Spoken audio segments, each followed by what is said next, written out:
The Orioles in the win column with the draft, getting a stud lefty, something we definitely needed, and getting the best player in college baseball for 2025. Hello, everybody. I'm Jon Leiberman. This is Orioles Digest, obviously repping Johns Hopkins here from Baltimore. Look, it is the All-Star break, and the bad news is, obviously, that the Birds are 7.5 back in the wild card, and it will take a miracle for the Birds in the next couple of weeks prior to the trade deadline to turn things around to the point where Mike Elias either stands pat or becomes a buyer. Very unlikely at this point. We're going to talk about that later in the broadcast. But day one of the MLB draft, in my opinion, a huge win for the Birds.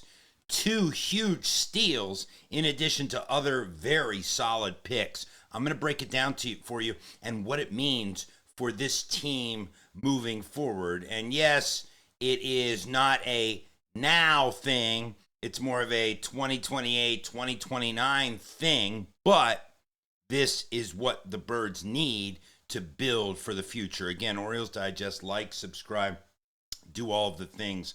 Certainly appreciate it. And I want to start with this guy.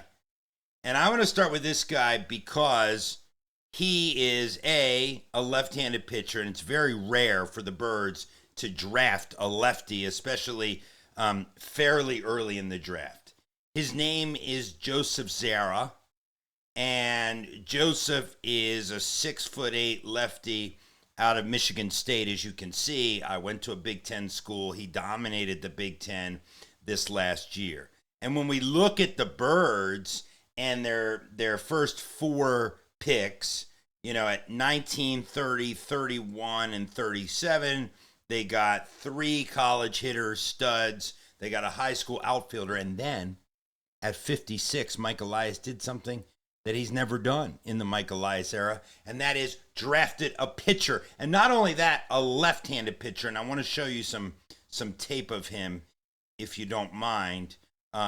Little bit of tape of Joseph down at Michigan State. And here's the reality.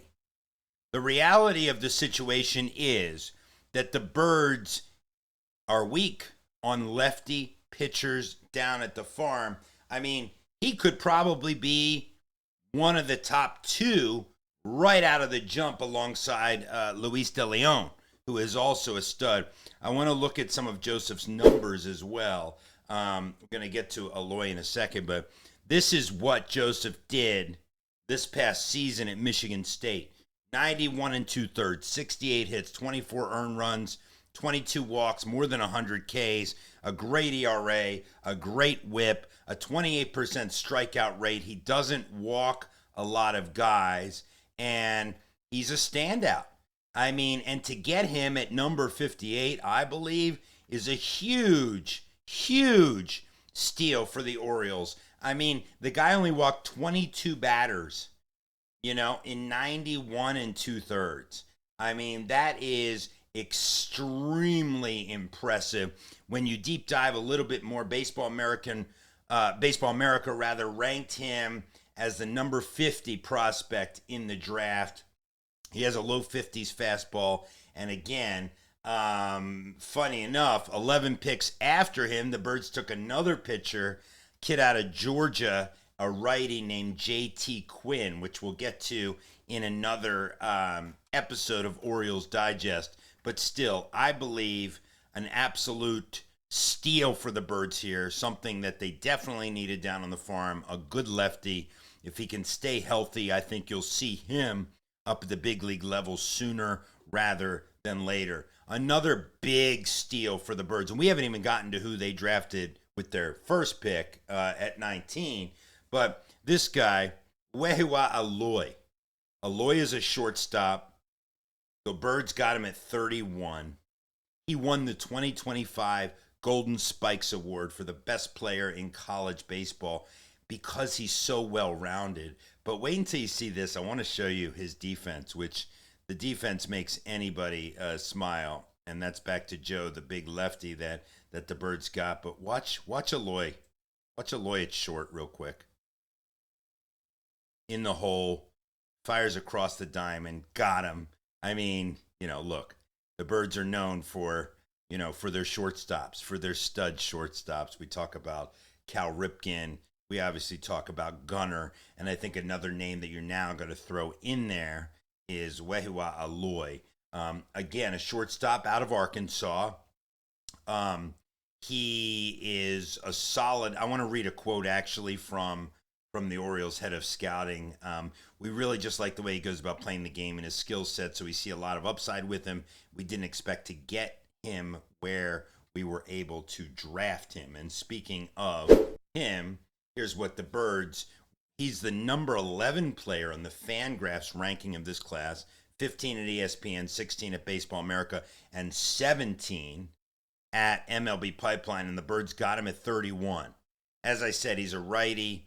He was a junior at Arkansas. He slashed 350, 434, 673, 21 homers in 65 games. Aloy is one of those guys who could absolutely make a difference in a pretty big way and pretty quickly. So those are the two huge steals that I believe the Birds got in the draft.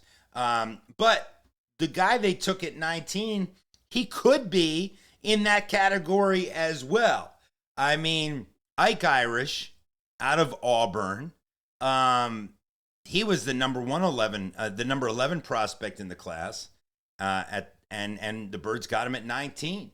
And he is a catcher, so you're like, well, we have Adley, we have Basayo, so what's the deal? But it appears the Birds are going to, he's played a little bit of corner outfield also, so he may end up at the corner outfield position.